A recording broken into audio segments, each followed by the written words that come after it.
Welcome back to the Digital Imaging channel. I'm Will, and today I'm going to be describing our internal annual security audit and why it's important to your digitization project. Security audits are important for digitization projects because you need to know and understand that your data and records are being protected while they're out of your hands. Even if they're in your hands and there's an on-site project, the data that's being processed, you want to make sure it's being handled properly and the company you're working with is doing what they need to do to protect it. There's definitely a difference between believing in security and then actually verifying it. What we're going to talk about today with our internal security audit is how we're verifying that our security procedures are protecting your data and then how we confirm that. The first thing we're going to talk about is an internal audit versus a third-party audit and why they're both important. So our internal audit, we call it the BMI security audit. It's an annual internal security audit run by our team. Why that's different from a third-party audit is because we're actually doing it to ourselves. We're actually auditing ourselves and making sure we're doing things properly. A third-party audit is when you have an independent party come in and say, yes, we see you're doing these things, you told us you are, we verified it,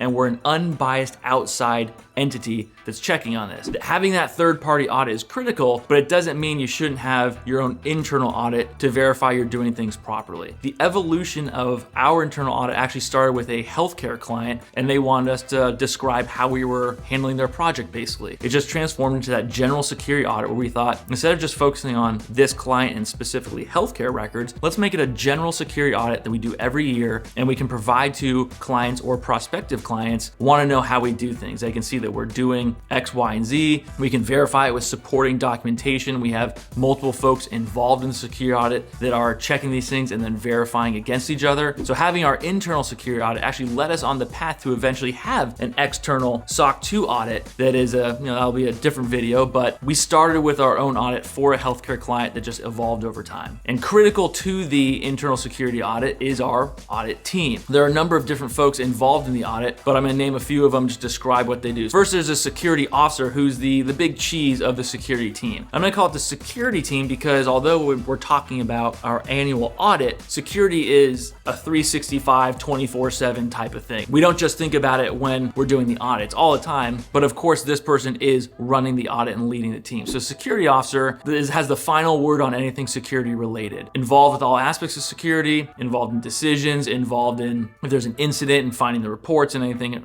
related to that. But basically, security officer sits at the top. Then there's the compliance officer, which is basically the right-hand person to the security officer. If the security officer is not available or is out of office or just can't be reached for whatever reason, the compliance officer would then assume that role in the interim. We also have folks that are part of facilities. We have IT folks, we have software folks, we have HR and finance individuals that are part of the team, and then of course anyone else that may need to be involved during that audit to assist with answering the questions and doing these processes to get that audit done. And of course, lastly, the CEO is involved in the sense that once the audit is complete, all the data has been compiled, all the verification, supporting documentation, et cetera, once all that is done, the report will be generated, presented to the CEO, who will then review and sign off on it if the CEO believes that it is accurate and verifiable. Our original audit process based on that healthcare client that wanted this done for them, it was based on the calendar year, but recently, since we're doing an external SOC 2 audit, we've tied our audit periods into that same time period. So the first step in the audit process is defining the audit period. And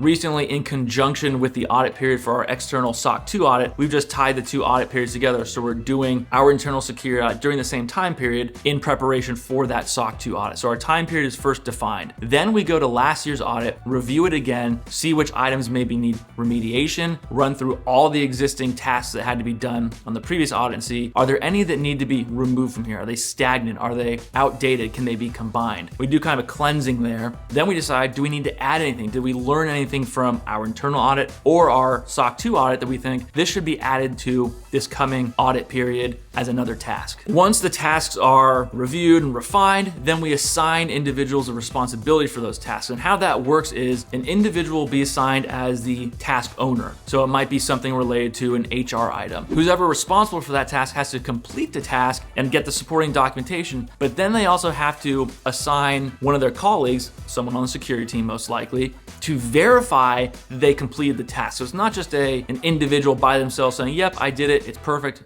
all good. They actually have to complete the task, provide supporting documentation, and then have someone else verify that they did what they said. So even internally, we have a verification step. And then of course, during the audit period and while we're completing the audit, we have status and update meetings. Typically, every 2 to 3 weeks or so, but it depends on what's going on in the office and when we can get the team together to review what's going on. They're mostly just to check on progress and see if anyone needs help to complete their tasks. The actual items that are audited during this process include over 45 distinct items. So on the team, there are roughly 5 to 7 individuals that are part of that core security audit team. And then there are those 45 plus tasks that are then filtered out to each individual based on their specialty and what they can handle, and they will then complete those tasks. And those tasks are then separated into their larger categories, and those categories include things like privacy, system operations, logical access controls, remediation tasks, and things of that sort. The reason we have those larger categories to separate the tasks is so it's easy for someone to say, well, I'm looking for an item related to, let's say, system operations. They can just quickly go to that category and find the related tasks instead of having to search through all 45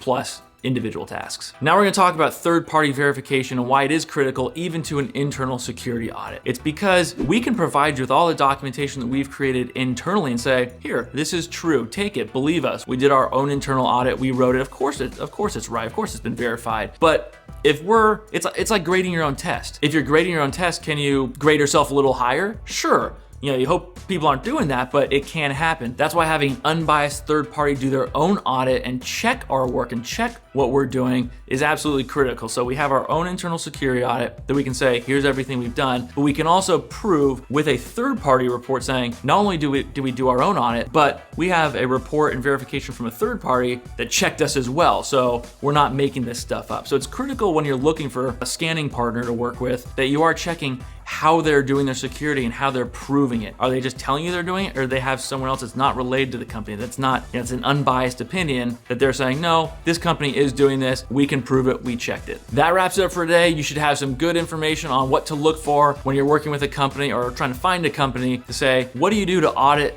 your security? Do you have an internal audit? Do you have a third party checking on you? Anything related to security, especially sensitive information, you want to know how they're handling their security and how they're going to protect your data. So thank you again for watching. I'm Will. This is the Digital Imaging Channel, and looking forward to seeing you next time.